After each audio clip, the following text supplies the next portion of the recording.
Welcome to our Women Veterans Discussion Series. I am Robert Green-Sands and CEO of Pamela Rose Institute. Along with our partner organization, East Carolina Veterans Coalition, we are anticipating this afternoon's panel discussion, Overcoming Barriers, Women Veterans, and Disability. Our panel is composed of a cadre of very distinguished and courageous women veterans. Throughout this afternoon session, we will explore the challenges of disability and the experiences of being a woman veteran through the prism of their daily lives. They will share their stories and offer thoughts on themes such as identity, healing, and the impact of disability on their post-military lives. The general goals of our Women Veterans Discussion Series are 1. To elevate women veterans' voices to highlight their unique experiences, educate communities at the local and then national level, connect featured veteran stories to shared experiences of other veterans, and lastly, to inform programs and policies in the public, private, and nonprofit sectors. I'm an anthropologist, and for over a decade I have worked in, for, and with the Department of Defense as a professor in cross-cultural competence. 5 years ago, a small group of us started Pamela Rose Institute with the intent on promoting wellness and resilience building programs for veterans, specifically women veterans.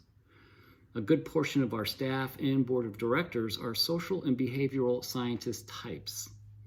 With veteran suicide rates considered a public health crisis, we have found our wellness and resilience approach to nestle within a more inclusive community-based prevention strategy that considers nature, creative expression, movement, and building community as part of a larger scheme of protective factors. COVID has complicated our mission. Our retreats and other on-site programs for women veterans at our Rose Haven Center of Healing in Washington, North Carolina, have gone online and virtual for the interim, such as this discussion series, our podcast, virtual art exhibits, and an artist in residence program. With the approach of summer and the anticipated decline in the virus, we look forward to our gardening, our woodworking, and arts and wellness retreats starting up again, although forums such as this allow us a larger footprint. Let's meet our panelists. Kim joined the Air Force as a registered dietitian and biomedical services officer and later cross-trained into the force's support career field. She served in a multitude of positions during her military career, but most notably as a White House military social aide, serving the President of the United States. She deployed 4 times to the Middle East. In 2017, Kim was diagnosed with and had surgery to remove a rare spinal tumor. Following the surgical removal of her tumor, Kim could not walk or feel from the mid-chest down. In 2018, after serving 21 years on active duty, she was medically retired from the Air Force and enrolled into the Wounded Warrior Program. Over the past 4 years, she has accomplished extensive rehab and is now able to walk again, despite not regaining feeling in the lower half of her body. She attributes her successful rehabilitation to the amazing Air Force Wounded Warrior staff, skilled medical providers, and her incredible, supportive husband and family. Julie is a United States Air Force veteran. As a military officer, Julie was dedicated to service and held a variety of leadership and staff positions in the logistics, legislative, executive, and protocol fields. She held roles at the Wing, Major Command, Numbered Air Force, Air Staff, and Joint Staff levels. She also had the unique opportunity to serve as the first logistics supervisor at the Presidential Airlift Group, where she was responsible for all maintenance and logistics actions performed on Presidential VC-25A, or the Air Force One, aircraft. She led elite logistics personnel and served as the primary logistics advisor for the presidential fleet. She had the privilege of being competitively selected to serve in the White House for 2 sitting presidents of the United States as a White House military social aide. In retirement, Julie continues to be dedicated to service as a strong advocate for wounded, ill, and injured service members and disabled veterans. She worked closely with the Air Force Wounded Warrior Program as an ambassador, mentor, and adaptive sports athlete. Wendy is an Arizona native and 2003 graduate of the United States Air Force Academy. She was a 4-year member of the United States Air Force Academy women's soccer team team captain, MVP, and 4-time member of the Mountain West Conference All-Academic Team. Additionally, she was a 6-time member of the All-Armed Forces Women's Soccer Team and even got to fly her team to the Military World Games in Brazil. During her time in the KC-10, she was an instructor, evaluator, formal training unit instructor, and functional check flight pilot. She deployed 7 times in support of Operation Iraqi and Enduring Freedom, flying over 170 combat missions. Wendy was medically retired from the military due to an unexpected onset of extreme depression. Wendy is currently studying to become a para-yoga instructor and is enrolled in an executive master's program in global management at the Thunderbird School of Global Management in Arizona. Wendy is standing up the Eminger Leadership and Yoga Institute in Portugal, where she plans to host corporate retreats and fuse the lessons of leadership and resiliency. Ramothea is a Special Operations Forces medical element flight surgeon assigned to the 1st Special Operations Wing in Hurlburt Field, Florida. As a flight surgeon, she provides primary medical care to 2,200 aviators, 300 Special Operations parachutists, and over 2,000 AFSOC family members. Lieutenant Colonel Webster directly contributes to the combat readiness of 7 flying squadrons executing classified combat taskings for the 1st Special Operations Wing. As a flight surgeon, she is deployed to Afghanistan, Iraq, and West Africa.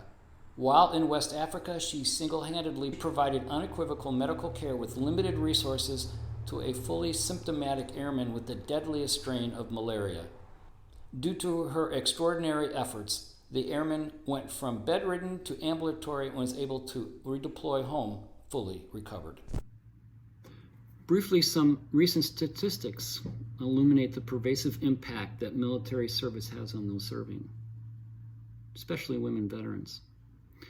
Women make up approximately 14.5% of the active duty military force, 18% of the National Guard and Reserves. Although this is a couple years old, the percentage and numbers have only increased.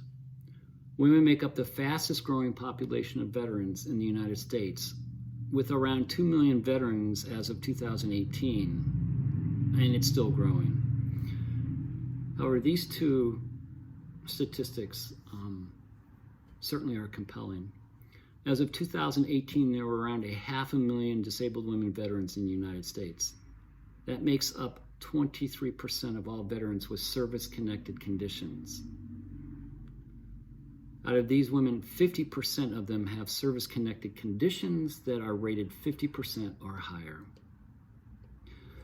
Through recent social events and movements, there is an inflection point that has created a space and visibility to draw long overdue attention to our underserved or underrepresented populations, such as women in the military and women who are veterans.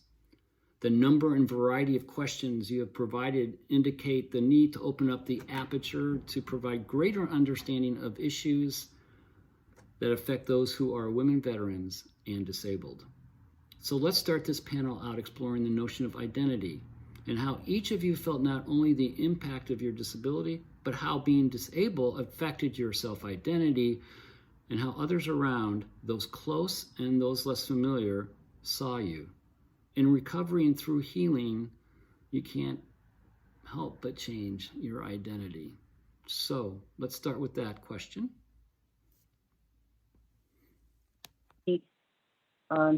Yes, to be your biggest advocate. Don't be so hard on yourself. And that's the biggest thing for us. And on me personally, I'm extremely hard on myself. And I still push myself thinking that I can still do like I used to. And then my body keeps like, reset. Like, nope, you're not there. Remember, it's a new you. So it's like it's a constant battle, literally daily. It's not something like you kind of get over. I think for forever kind of going through this motion that this is the new me. And then it's just fortifying this and being proud of me and my own invisible wounds. So thank you. Thank you. A quick question. we don't talk. We've talked about a new you, or a need to change your identity, or to feel who you are. But then oftentimes we discount that that identity is also being looked at by those who are close to you. And so now you're having to then struggle maybe in ways like about how that identity is changing, and how that affects your caregivers, as well, because they're seeing a new you, struggle. So I guess they'll see a new you when you're finished struggling. But then there is a struggle with caregivers understanding that. So it would be very interesting to see, how that can be parlayed together, a change in your identity while, they're also perceiving you change as well. But um, thank you for that discussion. Julie, you're up. Yes. Hi, everyone. Again, thank you so much. I didn't talk about my disability. um, so I want to just tell you a little bit about that and then speak to identity because uh, it's directly linked. So I was diagnosed with breast cancer, um, bilateral breast cancer, given 24 to 48 months to live. Um, I didn't quite know what to do with that. This is while I was active duty, and ended up trying to get a second opinion to see if I could live, if I could make it. Um, I was able to get that second opinion, but the news was you're going to have to go through a lot if you want to live. So I ended up getting a double mastectomy, almost 2 dozen lymph nodes removed from my left and my right side, uh, almost a year of chemotherapy, 2.5 months of radiation, and 15 surgeries. Uh, then to find out a couple years later, thought I had beat it. A couple years later, that I had a tumor in my brain that had to be removed. That was in 2019. Um, the result of it was I almost died a couple of times. Went into full-blown kidney failure. I was septic. Didn't think I was going to make it, but it was not my time to go. So I am here today. I believe in Jesus Christ. I believe that I am a complete person and I am complete in Him. So that is where I hold my identity. Break. Then reality hits and life hits. And now it's trying to walk in that reality that I believe in, that I am complete, even though I look in the mirror and say, oh my goodness, what happened?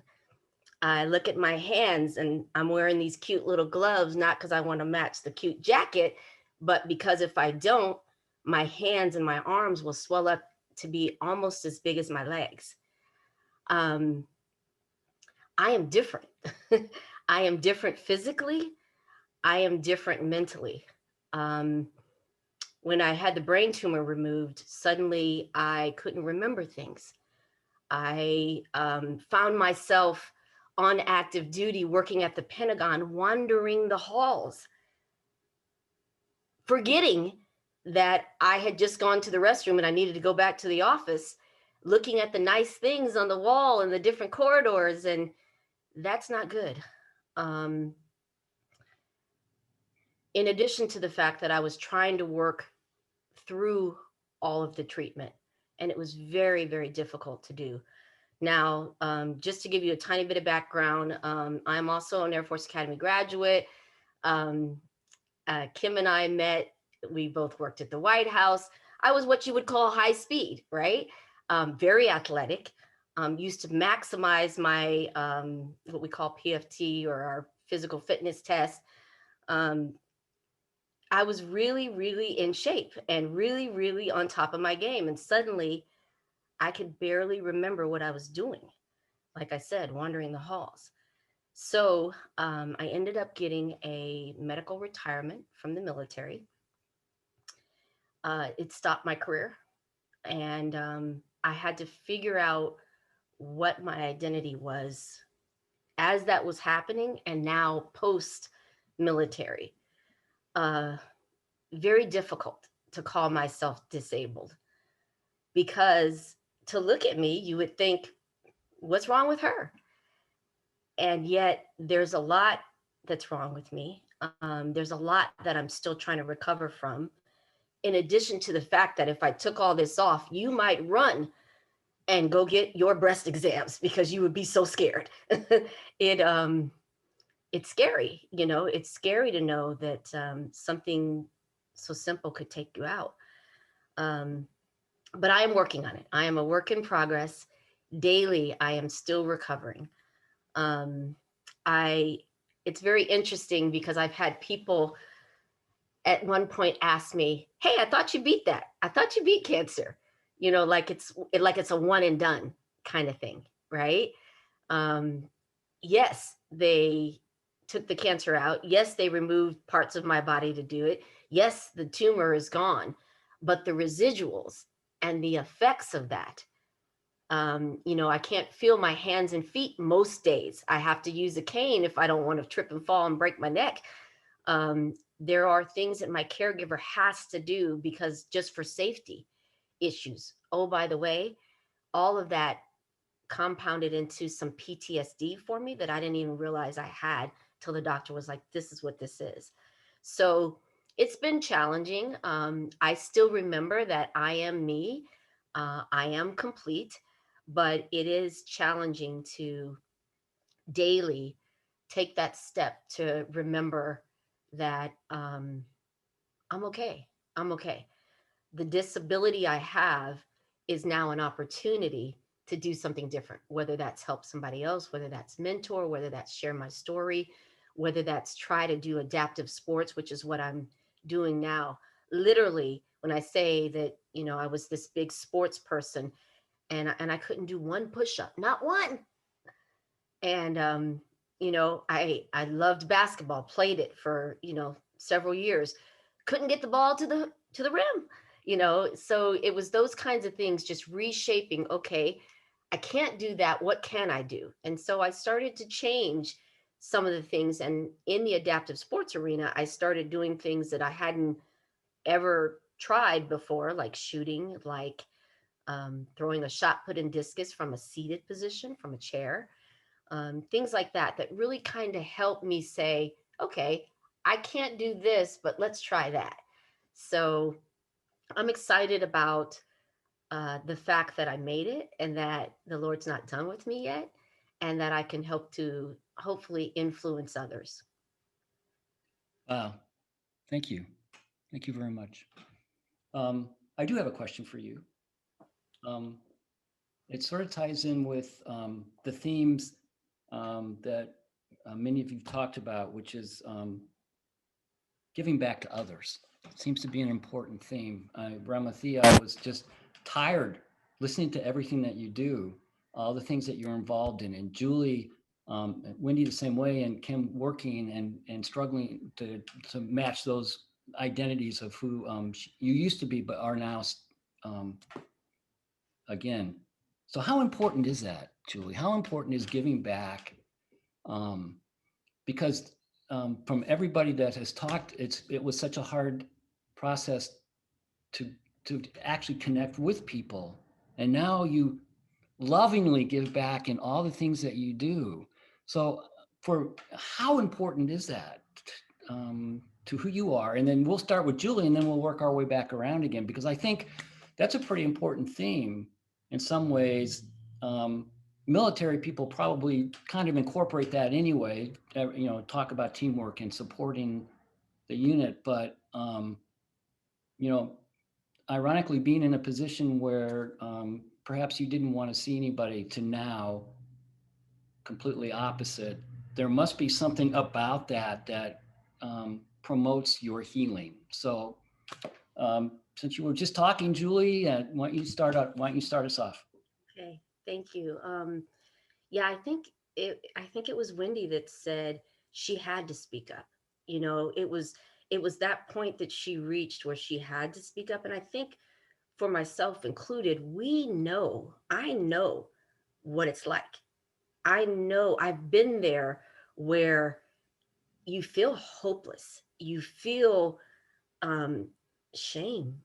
I know that's a terrible thing to say, but you feel shame that you can't do the same things that you used to do, particularly in this case, because we were military women, right? So the mission was everything. So I used to use the example that I was more afraid to tell my boss I was sick than the sickness itself. And that's a shame. And I don't want other people to feel that way. I want them to learn from me and from my experiences so that they don't have to feel those types of things. So, in some ways, it's an obligation I feel, it's a responsibility I have to help smooth someone else's path so that they don't have to suffer kind of the same things that whether it was self imposed or not. I want people to have a little bit smoother path, and I want to share that with them. And I think, and it's through that sharing, you said it, Rob, that we find ourselves taking one more step towards healing. Yeah. So, great. I understand. I guess who's now? Oh, Ramathia. I guess there's an expression or out there, or maybe I'm sure I didn't make it up, but when you help others, you're actually in the end helping yourself. In some ways, they connect together, right? By reaching out, you're also reaching back in. So does that seem to be something that you kind of feel as you're going through your very long list of organizations and groups and efforts that you are supporting? I mean, and I guess in some ways you must be reifying who you are each time you help somebody, right? Exactly. Thanks, Rob, for noticing that. So my healing started once I accepted who I am, and then trying to use my mess that I went through as a message for everyone. So it became my testimony. So I'm really big in my church. Just recently became ordained as a deacon. I'm working towards my ministerial next. So spiritual healing is very important to me. I'm pretty big on we're lit lives in transition in a youth group between ages 18 and 35 to help them transition from like leaving their parents' house into adulthood and into marriage and having their own children. And then my goal once I get out is to actually start my own nonprofit organization to help other people like us, kind of help them going through their transition and identifying a new identity. And then kind of starting from high school, from my youth. Because I think if we could start it from like the ground up, like how do we incorporate change? A lot of times that change, it comes from like all of us, like people look at local officials, our government, our leaders, but it's not our leaders, it really starts from us. So if we could just like, hate to say hold hands, kumbaya, hug each other kind of thing, even with COVID, with masks and hug from a distance, I don't know. Like just make it, make the most out of it. Because I know for me, when I help others, it just kind of reinforces the fact that this is the right thing to do, and I'm healing myself. So it just kind of go hand in hand. I don't know any other way. As I've always been part of servitude, right? As a doc, as a mom, within ministry, it seemed like this is the best way for us to go. And like Julie said, like God has something big and better for me right now, and He's not done with me yet. I'm still here on this earth. So looking forward to all the things He has in store for me. Thank you. Wendy, what do you think about that? Not about this whole notion of the stronger the more you reach out, the stronger you are in some ways. Absolutely. I couldn't agree more. So I, like Julie said, I believe I had an obligation to share because I knew what it felt like to be in that pit of despair. And so by sharing, I was well respected within the community and was known as a resilient person. And so because of that, I felt an obligation to share that anybody can struggle. So other people felt comfortable coming forward. And the minute I did share, it was healing for me. I made myself completely vulnerable. I had no idea how people were going to respond. You know, I hoped that people would respond positively, but you never know. And honestly, I got to a point where I didn't care because I knew that I would be helping, even if it was just one person. That's all that mattered to me, you know? So that notion of being able to help somebody is healing. Absolutely. So don't go yet. So so when you and you had said that you were on suicide watch and that you spent some time in that hole. Was it in some ways when you started reaching out to people and also started to tell your story? Was that also what kind of kind of pushed you out of that feeling of hopelessness? If you It are helped. if you're providing hope, then obviously you're not hopeless, right? Or Right. It helped. Like once what really helped the suicidal thought stop was taking lithium, which they found out after 2 years of struggling with it. But that gave me a basis to then start working on myself. I transitioned to yoga, and through yoga found community, my breath again, and was able to kind of start growing. But through the community, through helping others, it definitely accelerated my healing. I would say. I don't know that it was the start of my healing, but once I did it, it amplified and accelerated my healing. okay, thank you, Kim. How would you like to?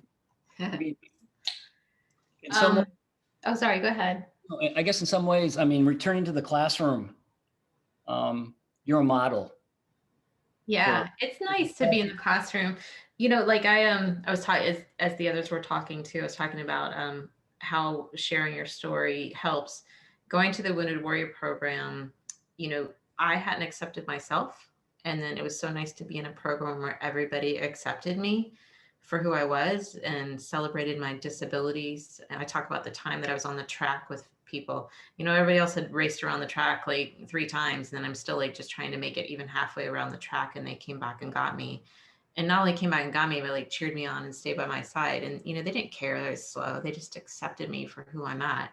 And that helped me to grow and accept myself, and then also to share my story to help others grow, just like Wendy did. And then, like I told you guys, I just started subbing in a second grade classroom, and you know, they're the sweetest things. Of course, kids, they're unfiltered. And they're like, you know, Miss Bain, why do you limp? Why do you walk funny? And I don't care anymore. I think Wendy said it too. Like, I just don't care. I'm disabled and get over it. But these kids don't care. They just want to know why I walk funny. And I was like, oh, well, guys, I had a surgery, and for a while I was actually even in a wheelchair and I couldn't walk. And their faces were just like, what? You couldn't walk? You were in a wheelchair? And I was like, yeah. And they're like, but the next words out of their mouth just like got me in the heart. They're like, well, Miss Bain, you are doing so good. We're so proud of you.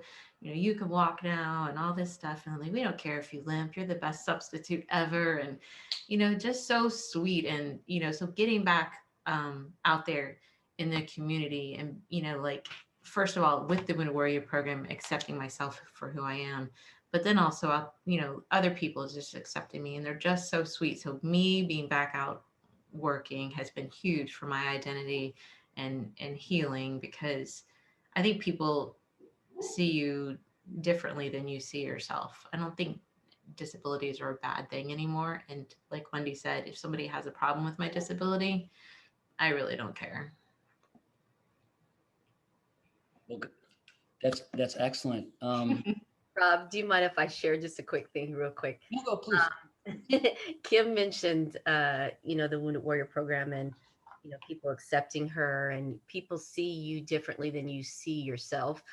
I have Kim in my phone, and because we met at one of the Wounded Warrior events, and I love this picture I have of her, but she's like really sweaty and she had just worked out. And I said, hey, I have this picture of you. And she's like, oh my God, you know, but what I saw was the woman that was like the overcomer, right? So just that picture in and of itself of her, you know, working out and putting in the work, on the adaptive sports side. That's my favorite picture of her. Although she's beautiful right here to look at, that's my picture of her because I see that in her. I see that. And so it is apropos that she says we see ourselves differently sometimes than others do. So that's the acceptance part, right? Accepting, right? And so, okay, got it. One more general question, then we'll try to get to some of the questions that people are asking right now. If there was one thing, you had one or two things that you felt were transformational as you went through your healing process, and you were talking to somebody who was either maybe a caregiver or somebody who was in your position, one or two things, what would they be to help them through that same journey that you have gone through and are still obviously walking on, metaphorically in some ways? So what would be those one or two things that you would want to say that that if they listened, that it would help? Because as you say, you've been there before, like, so let's start with you, Wendy. And we're talking about caregivers and friends, is that? We're talking about people who are just, could be affected or are, in fact, just anybody that is associated in some way with somebody who's disabled. What would be two things that you would want them to know to make that transformational journey easier, better, more understandable? I think compassion is huge. So, and trying to understand what the person's going through from their perspective. So just that empathetic, like trying to understand. You won't be able to, like, you will never understand what that person's going through, but trying to helps. And then I think being kind to the person, but also knowing when to push them. There's a balance there, right? And because if you let somebody, if you're just kind and nice all the time, somebody can stay in their hole forever. So it's that balance of crawling in the hole with them, hugging them, saying it's okay to be down here, and then helping them get back out of it so they don't stay there. And the thing that you have to be careful of is that you don't, as a caregiver or a friend or whatever else, also get in the hole with them and stay there with them. That can happen. And so compassion, kindness, but also motivating them to grow and get out of where they're at. So let me speak to that. All right. So there's a difference between sympathy and empathy, right? I teach culture and cross-cultural competence to military people, now special forces. And I was giving a lecture once to some Marines. So nobody's a Marine here on the panel, so I guess I could say this, right? And so I said, you need to have empathy. You need to have empathy. And at the conclusion of my lecture, one of the Marines came up and said, "Sir, you shouldn't say empathy to Marines because that gets in the way between my finger and the trigger. So I don't want that because it clouds the situation." But if you think about it, empathy really isn't walking in those same shoes, because if I see somebody touch a hot stove, I don't need to know that it's hot. So I don't need to touch it to know it's hot, right? So in a way, what you're saying, Wendy, is that empathy really is opening yourself up to understand the possibilities of what that person is telling you, but not having to walk that same path to be able to understand it. And that is so important because for what you were talking about, you need that line between, getting too involved and staying just enough out so that you could appreciate and understand, but also be objective in how you interact with that person. So that just reminded me when you brought that in, but. Right, because I think that you need, as a caregiver or a friend, you still need that objectivity to, continue helping the person grow. So I do think it is an empathy thing. You nailed it. Okay, Julie, one or two things. What would you tell somebody? Ooh, Okay, and so people have been chatting too, saying, "Hey, what can friends and family do?" So I guess I'll kind of lump that in a little bit. I love what Wendy said about compassion and kindness, and I think for the most part, your friends and family are going to try to. They're going to try to do that. I guess it would just be recognizing that we are still on the journey. Um, I think I mentioned before, a couple times, people, didn't you beat that? Isn't that over? So just recognizing that we're still on the journey and that healing can be a lifetime thing for us. When you have chronic conditions, so to speak, you, every day can be a little bit different. So we are still on that journey of healing. I guess that's kind of what I would tell friends and family is that please don't think that, on this date, because that surgery's finished, you're good to go. I have a friend that I love him to death, but every time we talk, he's like, "You're done, right? You're done, right?" And it irritates me because I'm like, "Yeah, I'm done with that part," but that doesn't mean that I still can't reach the, lift up my arms that high or whatever, So I guess I would just say be sensitive to the fact that it's an ongoing journey, and that every day may be slightly different. So, But that flies in the face of who we are as at least Americans, right? I mean, because we want journeys to end. We want closure. We want to move on. We want something as a signpost, right? And from what all of you have been saying, healing isn't a journey that has a signpost that says, you're finished, right? Because it's not. So that's I can definitely appreciate that. but I do believe there can be joy in the journey. So go on the journey with us and just remind us of that joy. That's what I would say. Okay. Thank you. Ramathia, what do you think? What would be one or two things that you would want to tell somebody? I agree with compassion Yeah. and empathy, because that's the words I use all the time. Just kind of just piggyback on those exact same things. Is that I think that's important, not just to us for healing, but for our caregivers and friends to understand us as well. Because a lot of times, like, people don't know what to say. So, so Julie's friend is like, it's like that awkward moment.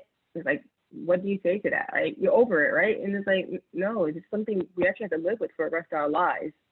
So I think it's that awkwardness. So just being transparent, being open, have no judgment zones. It's okay to talk about the elephant in the room. I think that's what people feel like they have to walk around eggshells around us. We're human, we have feelings, we're side by side with you. So just be understanding, compassionate, have that empathy, have the willingness to learn as well, and realize that, we're all in this together. All right. Thank you. Kim. Yeah, so they took all the good ones, but I would like empathy's no. huge, right? I mean, everything they said is spot on. If there was two that I would add, I would bet the first one is you don't have to solve my problems for me. I'm never gonna feel my legs again, and all you have to do is listen to how hard that is for me in my life, my challenges. Don't try to solve the problem. I've had people like, are you gonna look into the Spinal Institute in California? I heard that they're gonna, and I know they're trying to be helpful, but it's not going to happen. It's just, I know I've talked to my doctors and I'm not going to regain feeling. So that's the first one. Don't try to solve my problem. Just listen to them. That's all I really want you to do. And the other one is, it's not a competition. Like, I don't want to, like, I know my back hurts. Yes, your back hurts. You had a disc messed up, but I had spinal surgery, and it's not a competition with me. It's just not. But I don't like it when, I don't know if, Julie, if you've had that too, like, oh, I had a headache once, but you had a brain tumor type thing. And so those are the two that I'd add. It's not a competition, and please don't try to solve my problem, because it's not going to go away. Just listen to me in the struggle and empathize back to what they said. That's it. Yeah, empathy is a word that tends to be overused these days. Everybody's empathetic or not empathetic, but understanding the gradations of what empathy is can be extremely important to not only the person that is supposedly feeling it, but the person for that empathy is for. So Okay, thank you so much. This has been awesome. This really has. And I appreciate everybody for sharing. We have a list of questions about this long that I'd like to throw out some of them, and we can go around if it all the way around on each of the questions, or maybe one, so we can get to a little bit to more than we would otherwise. But again, let me again offer my thanks for your sharing. So I guess one question I think a lot of us are thinking about in terms of women veterans and women veterans who are disabled, and the relationship that the VA has with women veterans who are disabled. So can somebody speak to the relationship that you had with the VA as you were working through this this disability, and you've been on your road to healing for a while? And please, speak as you feel comfortable enough to speak. But would somebody care to take a stab at that one? I'll start. I'm laughing a little bit because I'm here in the Washington, D.C. area. Props to the D.C. VA, but it is a place. It is an experience. I'll put it to you that way. So relationship with the VA and women, I never had the shock of my life until I became a veteran and had to go to a VA hospital. Things you read about, things you see on TV, it's all true. It's absolutely all true. They are getting better though. And I say that because there are literally signs, and I can only speak for the Washington, D.C. VA because that's the only one I know right now. But there are signs now in the VA, big poster signs that say, I served, and it's a female, and it says, I served, I'm a veteran too.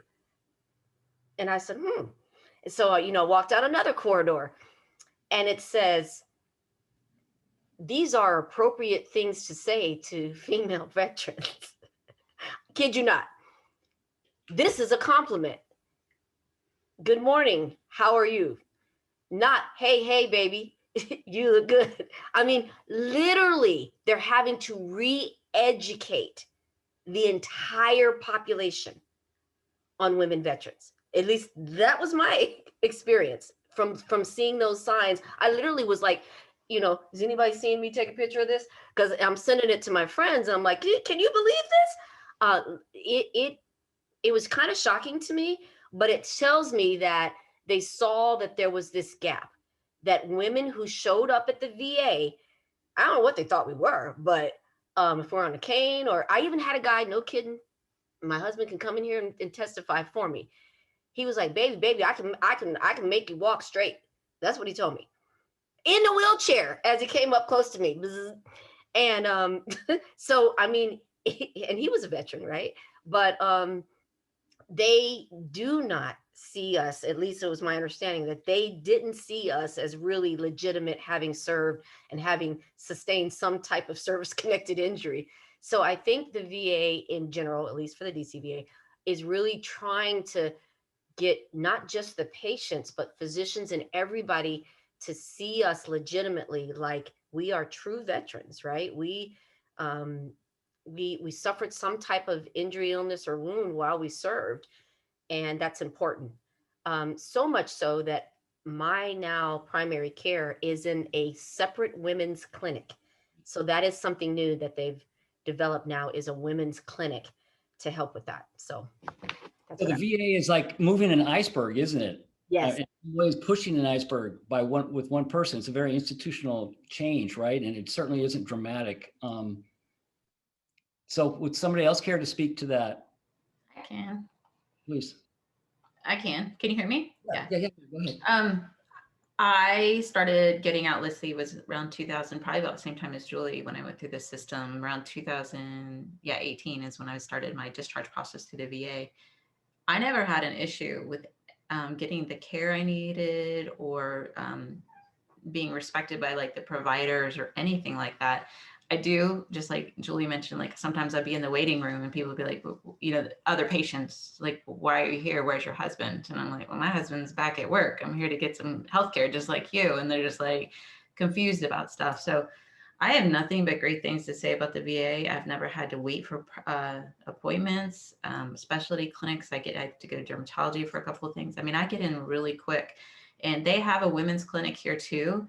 But I'm so happy with my VA care that I receive at the clinic that's over here. I have a female doctor that I don't even want to enroll in the or find the necessitation necessary to enroll in the female clinic. So I have nothing but great things to say about the VA. And they also refer me out for my specialty care for my follow-up for my spinal tumor. So I go out of the VA system to my neurosurgeon for follow-up. So I've been super happy.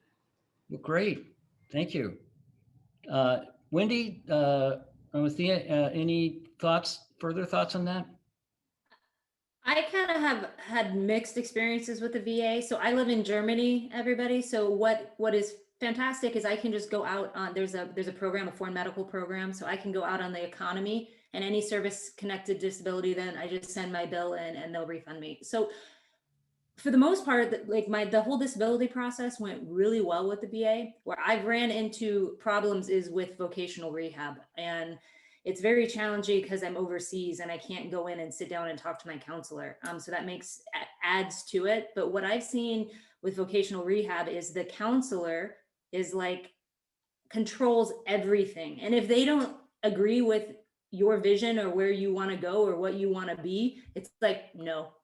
And it's just very frustrating. So I've got they don't want me to go through yoga training, even though that's where my business is going to be. I'm setting up a leadership and yoga institute, and they didn't think that that's a valid vocational goal, and so they said no. And then I finally kept pushing, and then they went back into my medical records and found things from 2 years ago that I had, like a shoulder injury, and said, your service connected disabilities do not allow you to become, a yoga instructor. I'm like, I'm doing yoga every day, you guys.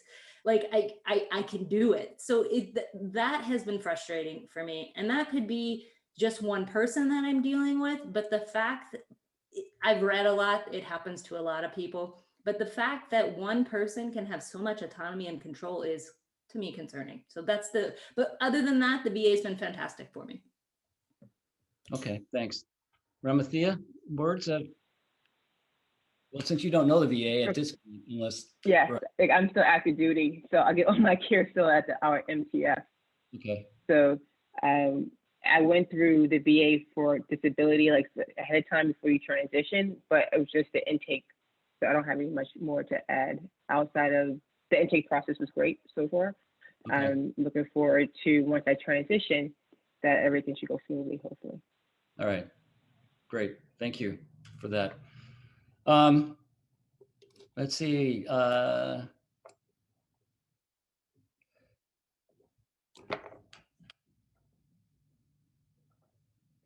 right. So I guess I have another question. I'm full of questions, right? I think there are a lot of, at this point, our organization does a lot for homeless women veterans in our area right now. And I would imagine, and speaking to some of them as we help them and serve them and provide them resources, that many of them are probably disabled in some ways, but they haven't yet got that character, that distinction of being disabled, that label by the VA. In some ways, I guess maybe that legitimizes it in some way, right? For that. So there are probably many women veterans out there who are disabled, who are having to go through the kinds of things that you went through, that have yet to start on the journey or may not even get to the journey. So how can nonprofits like ourselves or veteran service organizations, how can we help women who are still yet haven't started the journey? How can we get them on the journey? What are the kinds of things that we can be doing to help them? Because that's probably what might save them, is getting on that journey of first knowing to themselves that they are disabled. So any words of advice would be, greatly appreciated.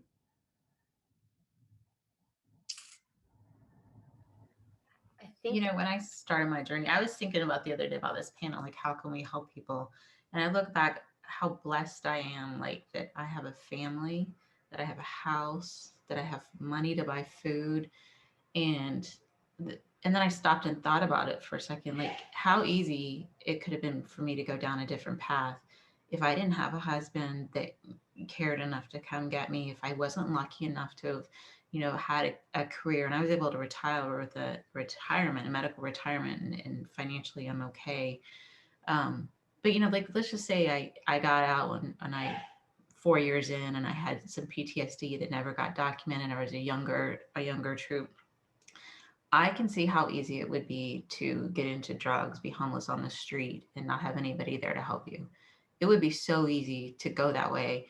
And so I think you can't replace family, but as an organization, to be that person and that advocate to help those people that don't have a support system, to hold their hand and be like, you don't know how to file for disability with the VA, let's get you in, in with the DAV, the VA assistance person to help you file. You don't know how to pay your rent or even to get a job to have an apartment, let's help you. How do you get food on the table? So that for me, like to be those people in those people's lives that were there for me, if those people don't have those people to fulfill those needs for them, would be where I think would be a good starting point. I appreciate that, Kim, because I guess we sometimes we understand privilege and we don't understand privilege, right? In terms of how that impacts people, and the population that we're talking about are food insecure, are homeless or jobless. I mean, it's a place where it might take a miracle to get them on that journey, but you can't stop trying to do that. So I appreciate that thought and your perspective on it. And Julie or Wendy or Ramathi, would you care to offer any thoughts on that? Yeah, I'll jump in. I think the first point is safety, right? They need to feel safe, whatever by providing them that in whatever means you can as a nonprofit. But I think the ultimate goal is to help them develop and find their purpose, like give them something or help them find a way to connect to something bigger than themselves, whatever that is, spiritual or helping other people out. But I think that's eventually where it goes when people leave the military. I think this is, as far as transition programs, I saw a question about that from somebody. I think that we have a purpose when we're in the military, right? Like it's given to us kind of. But when we transition, we don't realize that like that's gone. A lot of that's gone, and not only like the purpose, but then the camaraderie and all the other things that go along with it. And so, doing something that's bigger than yourself or having a purpose, I think we need to do more of that in transition. So when people are getting out, they know what they're transitioning into. And it's not just something that's financially the most rewarding job, but it's something that you really, truly, yourself, your inside self, what you really, truly are passionate about. So helping them find that would be my. Okay. Yeah. Julie. No, I agree, Wendy. One of the questions that came in too was about, things that you can do as people are transitioning. I would love for there to be like a push system, sort of identifying people maybe ahead of time, or at least very close to the time of getting out, because once you're out, that system, like Wendy said, is gone. I mean, it is a shocker. We are blessed, all the ladies on this panel, we're not insecure for food. We have housing. We're blessed with that. But what about the people, like Kim said, who don't have that, or that are a single parent that happens to be low income or whatever? That is a real concern. I have seen it in my own, with my own network of friends, where they've had to be, sort of caregivers for women veterans who found themselves homeless, found themselves without the means for support. So if we could somehow sort of identify people and push the information to them ahead of time and resources that are available, I think that would be really, really great. Yeah, that's what I would say. If we can somehow identify and help them before that transition happens, because once that network is gone, it's very, very difficult. So, statistics don't lie, right? Many women veterans don't report military sexual trauma, which is one of the indicators of PTSD. So if they're not reporting while they're in service, then trying to go back and retroactively validate that afterwards is such a gut-wrenching experience for them. So I guess it really starts before, right? It really starts, as you were talking about, Julie, how to better prepare veterans to be, military to be veterans, right? In some ways. And that means taking account and giving them a sense of ownership and investment in themselves as they walk out the door, which in some ways, that's probably the best thing you could do, right? In some ways, because you are attached to a family, getting yourself weaned off of that family in many ways to be strong and resilient, to then be able to wean yourself to somebody else, I guess, is important. I also think a mentorship program would be really good to offer women veterans prior to getting out, because you don't know what you don't know. And some of the things that have to happen fairly quickly within the first 120 days, within the first year of getting out in terms of filing claims and things like that, you have a short window to get some of that stuff in. So whether it's career, whether it's, education, I think kind of offering up mentorship with no kidding, someone that they can talk to, a real person that they can talk to. I had someone call me, I forgot what they call it. It's a program, as you're within your first year of separation, they call and they kind of bug you, right? They call and they're like, hey, we got some stuff, some resources. Are you interested in this? Are you interested in that? And then they kind of just email it to you, right? It's not personable. It's not someone who says, hey, I've got somebody in your region who can reach out to you and give you some information. I've done it myself where I've made my own claim available, just scratch out the social and say, use this. This is going to help you.